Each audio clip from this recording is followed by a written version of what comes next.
foldable market is already starting to heat up, but with the Huawei Mate X, we have what might be the most feature-packed implementation of the flexible display.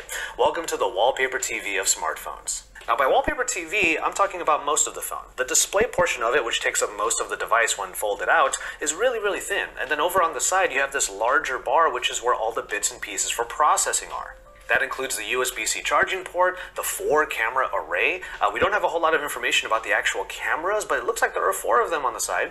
And this was all literally by design because they said it would help with one-handed usage since you have an area to actually grip the phone in one hand. Speaking of which, the full display is what wraps around the entire device, making it so that the screen cuts in half when you fold it upon itself. This allows for a dual display experience. There's the main screen in the front, and then a secondary display on the rear that can be used for specific use cases. The main screen is about 6.6 inches diagonally, the rear screen is 6.25, and when unfolded, the display spans 8 full inches. That's a full tablet in your hand, and it's also pretty thin, so it's something that you can actually move around with pretty easily, especially when you fold it in.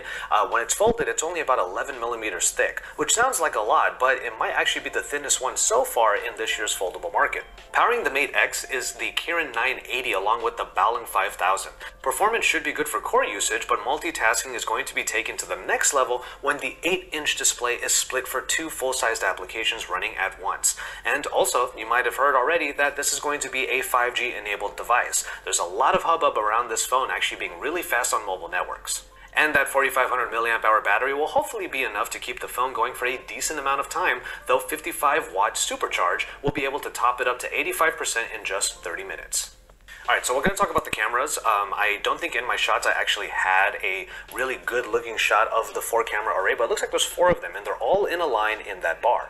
There's not a whole lot of information about the actual specs, but they are Leica tuned once again, and it seems that the current highlight is how the screen allows for more use cases. Think about it. When you fold the tablet into a phone, you have that rear screen, so you can take selfies using the main cameras, and really you can use any one of those 4 lenses, so you can actually cater the shot to what you want it to be, rather than relying on just a singular or even a dual front-facing shooter. On the flip side, pun intended, if you're taking pictures of other people, they will be able to see themselves in that secondary display, so they only have themselves to blame if their picture doesn't turn out very good. Just kidding.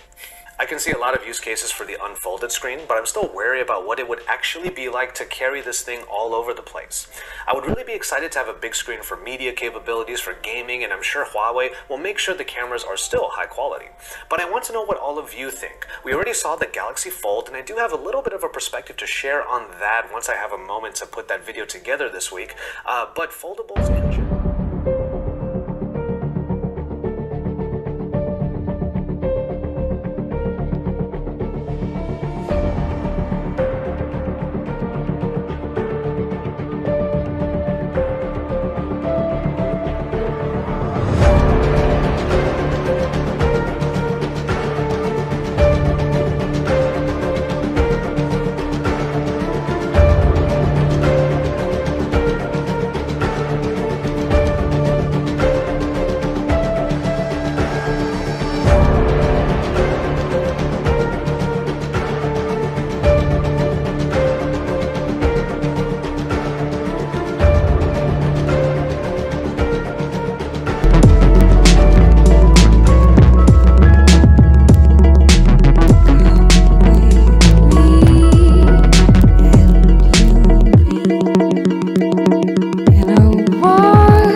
late.